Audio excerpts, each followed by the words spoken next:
गोपी वचनादि निर्वाहकम, इस ग्रंथ का हमने अध्ययन संपन्न किया था, जहाँ ब्रज भक्तों के भावों का अनुसरण करते हुए हम भगवत सेवा परायण किस तरह होते हैं उसका निरूपण श्री हरिराय जी ने किया।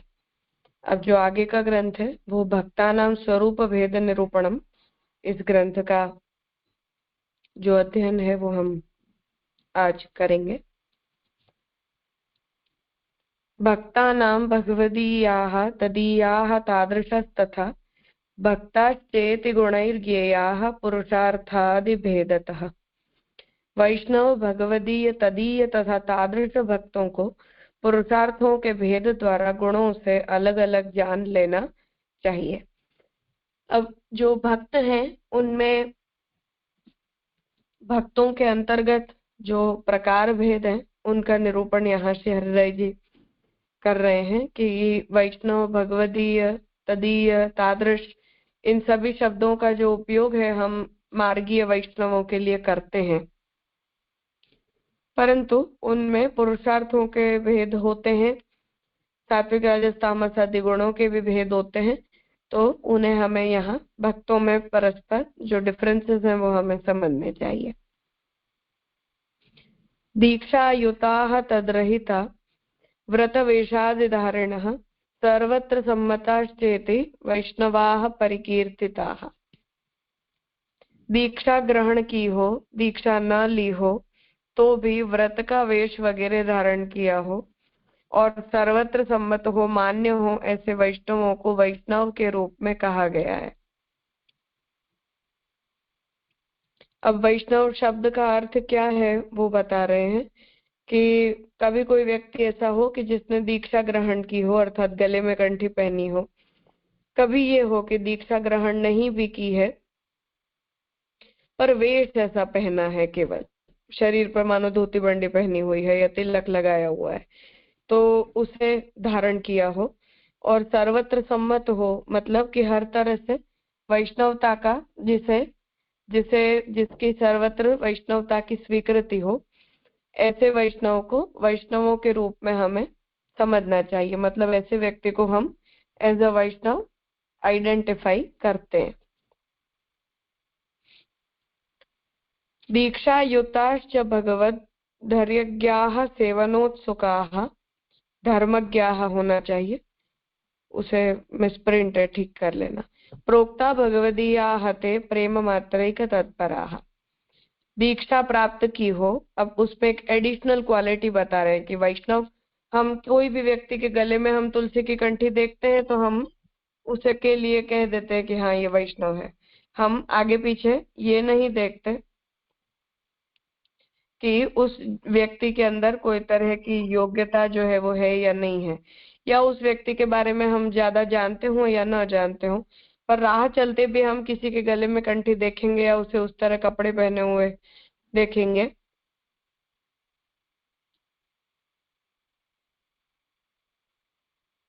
तो वो हम उसे वैष्णव की तरह जान लेते हैं। तो वैष्णव शब्द का उपयोग हम बहुत रेंडमली किसी भी व्यक्ति के लिए कर लेते हैं।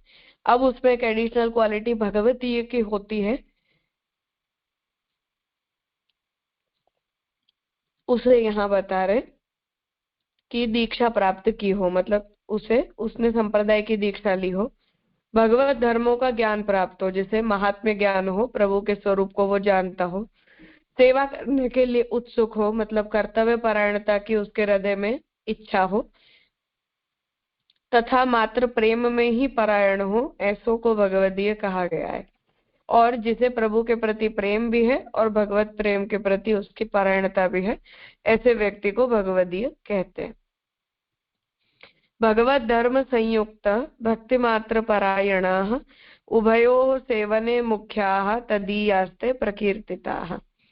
प्रभु के धर्म से युक्त भरे हुए, तो जिस व्यक्ति के अंदर भगवत धर्म हो, मतलब कि प्रभु भक्ति करते करते उसके अंदर भी भगवत धर्म प्रकट हो गए हो, मात्र भक्ति के विषय में ही तत्पर, मतलब लोक वेद में प्रवृत्ति न हो, केवल भक्ति मार्गीय प्रवृत्ति हो, श्री कृष्ण तथा स्वामिनी जी की सेवा में तत्पर, उभयोः का ये अर्थ, मतलब प्रभु और स्वामी जी दोनों की सेवा में जो व्यक्ति तत्पर हो, ऐसे उत्तम भक्त को हम तदीय कहते हैं। तदीय शब्द का मतलब जो भगवान का हो, वो व्यक्ति।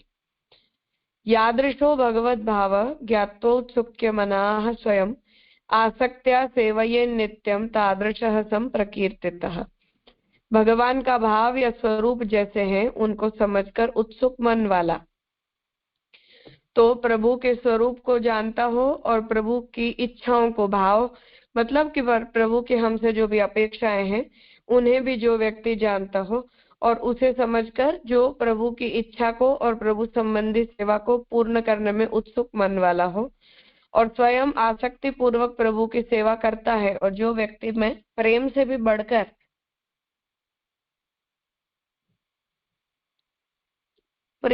बढ़कर जो व्यक्ति भगवान में आसक्त है उसे तादृश कहा जाता है।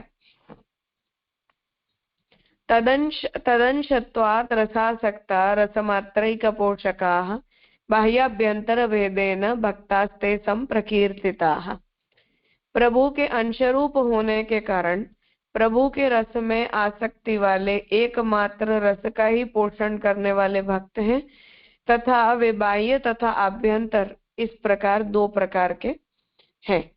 तो भगवान के अंशरूप होने के कारण, तो हम जो जीव हैं वो सब हम भगवान के ही अंश हैं, इसलिए हमारी आत्मा जो है वो तो स्वाभाविक रूप से ही भगवान में आसक्ति रखने वाली होती है, और जब उसको प्रभु के साथ संबंध होता है तभी वो रसानुभूति करने योग्य भी बनती है। तो भगवान के रस में वो आसक्ति वाले हैं और एकमात्र रस का ही पोषण करने वाले भक्त हैं, तो केवल वो भगवद रस से ही उनका पोषण होता है, ऐसे वो भक्त हैं। और बाह्य तथा आभ्यंतर वो भी इस तरह दो प्रकार के होते हैं। तो कुछ बाह्य रस का अनुभव करते हैं, कुछ आंतर रस का अनुभव करते हैं, मतलब संयोग के द्वारा और विप्रयोग के द्वारा।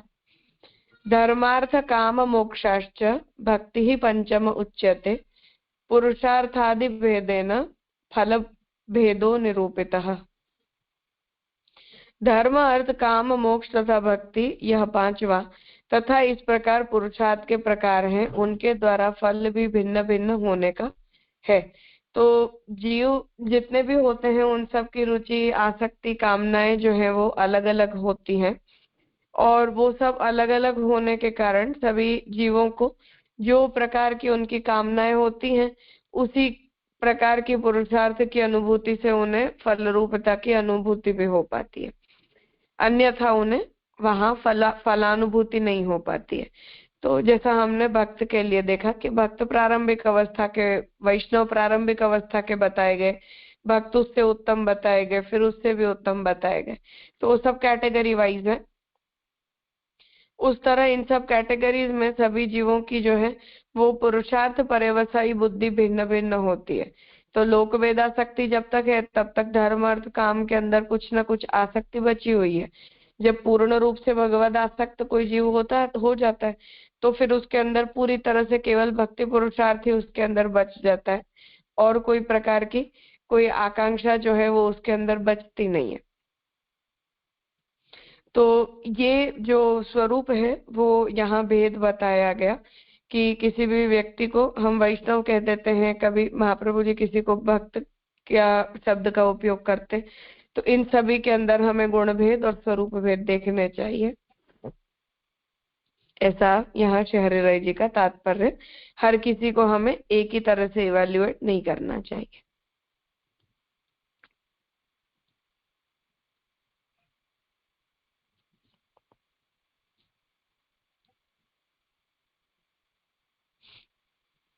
कुछ पूछना है इस विषय में?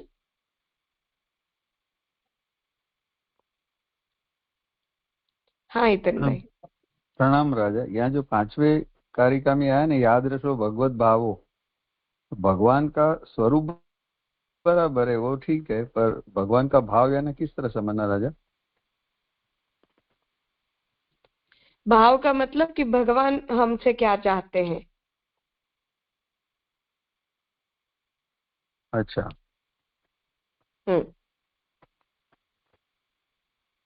उनकी अवस्था तादृश की ऐसी है कि उनको भगवान का भाव या स्वरूप और भाव भी समझ में आएगा कि प्रभु की क्या अपेक्षा है।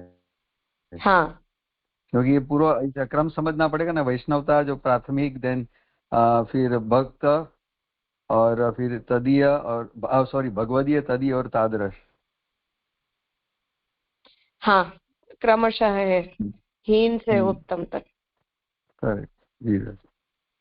अच्छा, क्योंकि ये शब्द इतने फ्रीक्वेंटली टर्मिनोलॉजी में यानी उपयोग होते हैं, तो कि भाई तादरस का अर्थ क्या, तदीय का क्या, भगवदीय किसको कहा जाता है, तो फिर वो एकदम रूटीन में वापरना कोई अर्थ नहीं होता है। वैष्णव कहना ही सही बात। उचित है भाई। हर जगह खैर हमेशा इसी अर्थ में इन शब्दों का उपयोग किया गया हो ये आवश्यक नहीं है, पर मोस्ट ऑफ द टाइम इस तरह से किया जाता है, इसलिए संदर्भानुसार ही हमें समझना चाहिए। पर फिर भी ओवरऑल मोटे मोटे तौर पे इस तरह से उनकी परिभाषा यहाँ हरिराय जी समझा रहे हैं।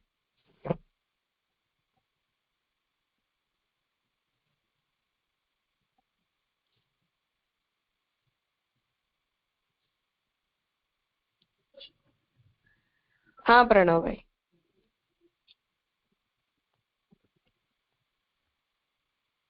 प्रणाम राज। यहाँ पर जो चौथे श्लोक में उभयो सेवने में अर्थ श्री कृष्ण तथा श्री स्वामीन जी की सेवा में तत्पर हो, तो ये तात्पर्य मतलब मुख्यतः स्वामीन जी की सेवा से तदीयता का स्वरूप, और मतलब ऐसी उभयता से क्या है, मतलब मुख्यतः जो सेवा प्रकार में जो भी सेवा कर रहे हो वहां पर तो साथ में विराजते भी होते हैं, या भावना जी से वहां सिद्ध ही है हमेशा, तो ये कहने का, या फिर यहाँ से कोई प्रभु के स्वरूप के साथ वहां से कथा पक्ष को कहना चाह रहे हैं, वो समझ नहीं आ रहा था। नहीं, हरिराय जी क्योंकि विप्रयोग को फल मानते हैं और विप्रयोग की जो फल रूपता है वो केवल व्रज भक्तों को प्राप्त हुई है, और उन सभी व्रज भक्तों के अंदर मुख्यता जो है वो स्वामिनी जी की है, जिनके भाव से व्रज भक्तों का सेकेंडरी जो है वो स्वरूप माना गया, मतलब प्राइमरीली सभी के अंदर कॉमन भाव स्वामिनी जी का है, इसलिए हरिराय जी उसके ऊपर एम्फेसिस दे रहे हैं। तो फिर एक प्रकार से मतलब उनके मतानुसार जो विरह है उसकी सिद्धि भी श्री स्वामिनी जी से होगी या उनकी सेवा से होगी, ऐसा कुछ समझेंगे? मतलब हाँ, दोनों की सेवा से होगी, क्योंकि वो अनुभूति जो है वो तो ठाकुर जी ही करवाएंगे, पर हाँ मतलब स्वामिनी जी के भाव की प्रमुखता से करवाएंगे।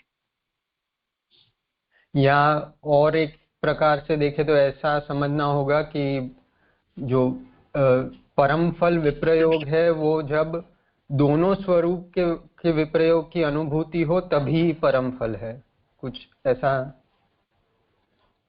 नहीं, ऐसे नहीं, मतलब कि जैसे राधा कैंकर्य प्रार्थना चतुश्लोकी में जैसे गोसाई जी आज्ञा कर रहे हैं कि हमारे द्वारा की गई सेवा का जो अंगीकार है वो भगवान तभी करते हैं जब व्रज भक्तों के भावों के द्वारा हमारा, सॉरी, स्वामिनी जी के भावों से हमारा भाव पोषित हो। तो भगवान के प्रति भोग्यता या भोक्तृता दोनों के जो भाव है उसमें स्वामिनी जी की मुख्यता है। तो भगवान यदि भोगता है तब भी भोग्य स्वामिनी जी ही होते हैं, और यदि भगवान भोग के बने तब भोक्ता स्वामिनी जी ही होते हैं।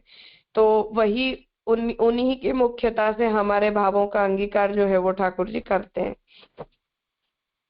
इसलिए चाहे संयोग की फल रूपता होती हो चाहे विप्रयोग की फल रूपता होती हो, दोनों ही केसेस में दोनों की ही फल रूपता स्वामिनी जी के भाव से ही होगी, उसके बिना नहीं होगी। इसलिए मनोभाव में प्रभु सेवन के समय वो उनसे यह सिद्धि है, उस भाव का सेवन हो, इसलिए यहाँ पे उभय कह रहे हैं। हाँ, तो विप्रयोग यदि फल है तब भी, और यदि संयोग फल है तब भी, दोनों ही स्थिति में स्वामिनी जी के भाव की मुख्यता से ही हमें दोनों ही फलों की अनुभूति हो पाएगी। इसलिए नीरज, हम्म। यही शब्द प्रयोग से भी एक बात से भी काफी कुछ कहना चाह रहे हैं। हाँ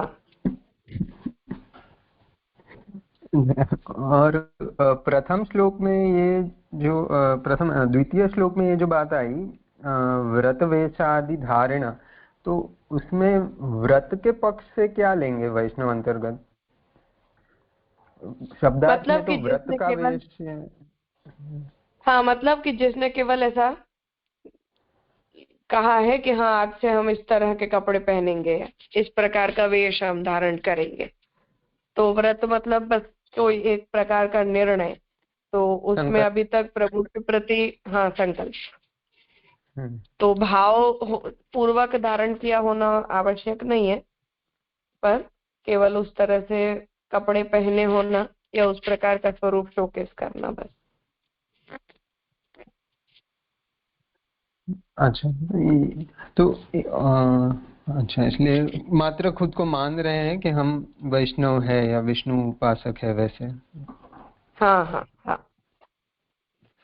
तो फिर इस परिप्रेक्ष्य में जो आखिरी श्लोक में वापस चारों पुरुषार्थ और भक्ति को पंचम पुरुषार्थ बता रहे हैं, तो फिर ये एक तरह हर कोई मतलब संप्रदाय अंतर्गत या फिर उसके बाहर भी सभी को श्री हरिराय जी उस मत में ले रहे हो ऐसा? क्योंकि चार पुरुषार्थ बताकर भक्ति को अलग कर रहे हैं, तो वैसा अर्थ ही समझना होगा वो द्वितीय और इस 7वें श्लोक से,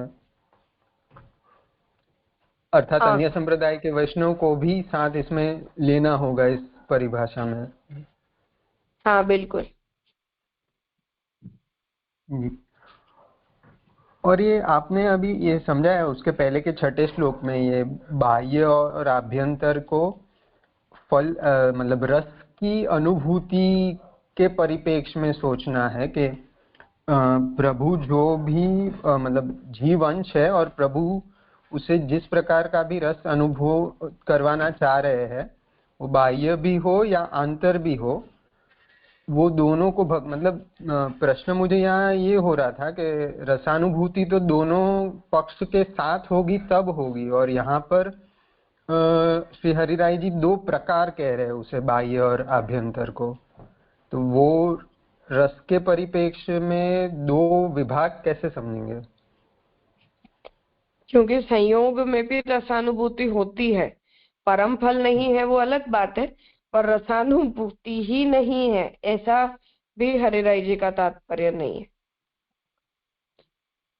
तो बाह्य जो रसानुभूति होगी वो संयोग में होगी, आंतर होगी वो विप्रयोग में होगी।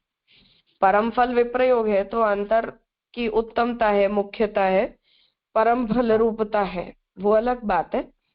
पर जो भी है फल रूपता बाहर की भी है तो सही ही, इसलिए। अच्छा, उसे नामांकन नहीं कर रहे, पर दोनों जिसे भी हो रहा है वो प्राप्त उसे भक्त कहना चाहिए। हाँ बिल्कुल। जी राजा, स्पष्ट हुआ। प्रणाम। हम्म। हाँ प्रीतिवन। हाँ धन्यवाद, प्रणाम राजा। यहाँ पे ये जैसे इवेल्युएशन की बात है कि ऐसे इवेल्यूट करना चाहिए, तो ये किस हेतु से बात कर रहे हैं? अपने खुद के अपने खुद को देखने के लिए, कि किसी को अगर इवेल्युएट करेंगे तो संघ के हेतु से बता रहे हैं? ये इवेल्युएशन क्यों कर रहे हैं ऐसे? दोनों ही बात है कि एक तो हर तरह के व्यक्ति को हम एक सा न मान लें कि हाँ ये भी अच्छा है ये भी अच्छा है, हर प्रकार के लोग एक से ही होते हैं, सब भक्ति होते हैं, सब वैष्णवी होते हैं, वो भी। और दूसरा ये भी कि शास्त्र भी जब हमसे कोई बात कहता है तब भी हमें हर बात को संदर्भ अनुसार ही लेना चाहिए, बिना संदर्भ के नहीं लेना चाहिए। तो वहां ये सब संदर्भ का विचार करने के समय ये सब जो अवस्थागत भेद होते हैं या जो भाव भेद होते हैं उन सबको ध्यान में लेना आवश्यक होता है, इसलिए। तो संघ में प्रिकॉशन रखने के लिए ये सब, क्योंकि किसी का भाव तो हम हाँ मतलब संघ में भी हम हाँ हाँ, मतलब संघ में भी हम प्रिकॉशन रखें और पारिभाषिक रूप से भी जरूरी है ना, क्योंकि हम मानो भागवत जी में कहीं कुछ पढ़ रहे हैं या महाप्रभु के वचनों में हम कहीं कुछ पढ़ रहे हैं, तो वहां हमें उन्हें उन शब्दों को उसी तरह से लेना चाहिए ना। हर शब्द को हम सार्वत्रिक रूप से एक ही अर्थ में ले लेंगे तो फिर अर्थ का अनर्थ हो जाए, इसलिए। बराबर है। हाँ जी जी। और ये एक वो तादृश की जो व्याख्या करी ना आपने, उसमें आपने बताया प्रेम से भी बढ़कर प्रभु, मतलब वो समझ में नहीं आई व्याख्या तादृश की आपने जो करी वो। मतलब एक अवस्था में हरिराय जी ने प्रेम शब्द का उपयोग किया है और दूसरी अवस्था में आसक्ति का उपयोग किया है, तो फिर भक्तिवर्धिनी के हिसाब से आसक्ति प्रेम से बड़ी अवस्था होती है ना, तो वो तदी और तादृश में फर्क किया। ठीक है, ठीक। आसक्ति की, ठीक। अच्छा, प्रणाम। हाँ।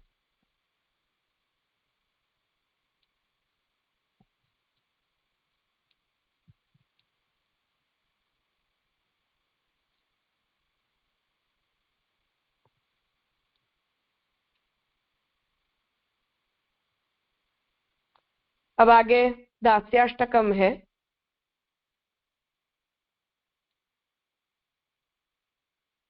यहाँ जो दास्य धर्म है उस दास्य धर्म को श्री हरिराय जी समझा रहे हैं।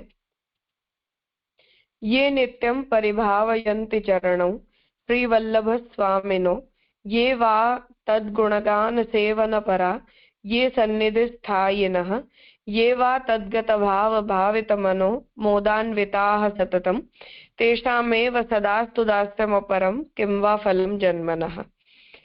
जो श्री वल्लभाधीश के चरणों का ध्यान करते हैं, जो उनके गुणगान में तथा सेवन में तत्पर हैं, जो उनके सानिध्य में रहने वाले हैं तथा जो उन श्री महाप्रभु जी में स्थित भाव की भावना वाले मन के आनंद से हमेशा युक्त हैं, उन भगवदियों का दास्य मुझे सदा प्राप्त हो। जन्म का और कौन सा फल है, अर्थात कोई नहीं।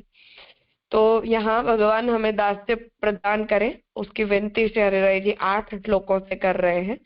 तो सबसे पहले जिन महाप्रभु की कृपा से हमें प्रभु में दास्य प्राप्त होता है, उन श्री महाप्रभु जी के प्रति हमें अनन्य सेवकत्व दासत्व प्राप्त हो, उसकी विनती कर रहे कि जो जो जीव हैं जो महाप्रभु के चरणों का ध्यान करते हैं और महाप्रभु के गुणगान में जो जीव तत्पर हैं और जो श्री महाप्रभु जी के सानिध्य में रहने वाले हैं और महाप्रभु जी में स्थित भाव की भावना वाले मन के आनंद से हमेशा युक्त हैं, ऐसे जो वैष्णव हैं, जो दासानुदासत्व यहाँ बता रहे हैं कि ऐसे जो महाप्रभु जी के शिष्य हैं या महाप्रभु जी के जो दास हैं, उन दासों का दास्य मुझे हमेशा प्राप्त हो। हम जैसे जो मनुष्य हैं, उनके जन्म का और कोई क्या फल हो सकता है। मतलब कि इस प्रकार का दास्य प्राप्त होना अपने आप में ही हमारे लिए फल है। ते कृष्णास्य कृपायुताः प्रतिदिनं तन्मार्ग चिंता पराः ये वा लौकिक वैदिकात् सकलं तत्कर्तृकं मन्वते येषाम् अन्यदुपास्यमेव न परं चित्ते रोहति स्वीयत्वेन व्रतास्त एव सततं मद्रक्षका भूतले। जो श्री कृष्ण के मुखारविंदावतार श्री महाप्रभु जी की कृपा से युक्त हैं, प्रतिदिन उन श्री महाप्रभु जी के मार्ग का विचार करने में तत्पर है तथा जो लौकिक तथा वैदिक सब कुछ उन्होंने ही किया है ऐसा मानते हैं तथा जिनके चित्त में दूसरा कोई भी देवतत्व चढ़ता ही नहीं है, जिनका प्रभु ने स्वकीयता से वर्ण किया हुआ है, वे भगवदीय ही भूतल में मेरे रक्षक हैं। तो यहाँ द्वितीय श्लोक से हरिराय जी विनती कर रहे कि जो वैष्णव महाप्रभु जी की कृपा से युक्त हैं और महाप्रभु जी के मार्ग में निरंतर जो लोग तत्पर हैं और हमारे लोक में वेद में जो कुछ भी होता है वो सब कुछ महाप्रभु की और प्रभु की कृपा से ही होता है, ऐसा विवेक जो जीव रखने वाले हैं और जिन लोगों के मन में महाप्रभु और ठाकुर जी से बढ़कर कोई अन्य देव तत्व मन में आता ही नहीं है, अर्थात किसी अन्य की श्रेष्ठता का कोई विचार जिनके मन में आता ही नहीं है और ऐसा जीव वही हो सकता है कि जिनका भगवान ने भी वर्ण किया हो। तो ऐसा जिनका प्रभु ने भी अपने स्वकीयतया वर्ण किया हो, ऐसे जो भगवदीय हैं वही भूतल के ऊपर हम जैसे जीवों के भावों का रक्षण करने वाले हैं। ये तद्वाक्य विचार मात्र चतुरा गूढ़ार्थ बोधे रता ये विश्वास युताः कृतौ च कथिते श्रीवल्लभ स्वामिनः ये तद्वक्त दिदक्षया हृदि सदा तप्ता विरक्ताः सुखे तद्दास्यं प्रतिजन्म में फलतु किम सिद्धैः फलैः अन्यतः। जो श्री वल्लभाधीश की कृति में तथा कथन में विश्वास वाले हैं, जो उनके मुखारविंद के दर्शन की इच्छा से सदा हृदय में तपते रहते हैं और संसार के सुख में विरक्त हैं, ऐसे भगवदियों का प्रतिजन्म दास्य मुझे फलीभूत होवे, दूसरे सिद्ध होने वाले फलों से क्या, अर्थात कुछ भी नहीं।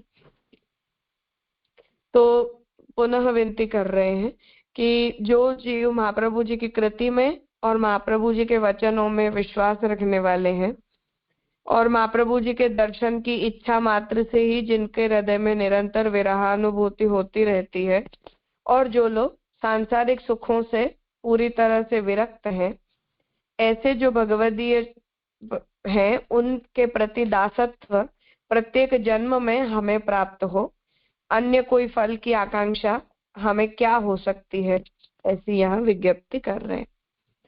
ये वल्लभपाद सेवन कृते दीनाः स्वदेहादिको पेक्षा तत्पर चेतना तदुदितं सर्वं स्वतः कुर्वते येषां बुद्धिरहर्निशं समधिका तत्तोषणे सादरा तेषामेव सतां सदा चरणयोः पातः परम मे फलम्।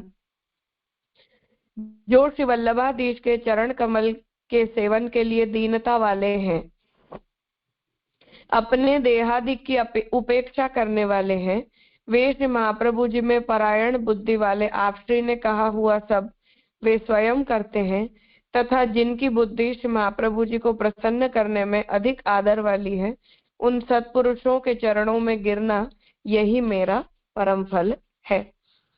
तो जो जीव महाप्रभु के चरण कमलों की सेवा के प्रति दैन्य रखते हैं और अपने शरीर आदि की इच्छाओं के प्रति उपेक्षा भाव रखते हैं, महाप्रभु के प्रति परायण बुद्धि वाले हैं और महाप्रभु के प्रति विश्वास रखने वाले हैं कि महाप्रभु स्वयं ही सब कुछ करते हैं, और जिनकी बुद्धि महाप्रभु को ही प्रसन्न करने में आदर युक्त है, मतलब इच्छा युक्त है, ऐसे सत्पुरुषों के चरण कमलों का आश्रय करना ही हम जैसे जीवों के लिए परम फल है। ऐसी यहाँ दीनता पूर्वक विज्ञप्ति श्री हरिराय जी कर रहे हैं।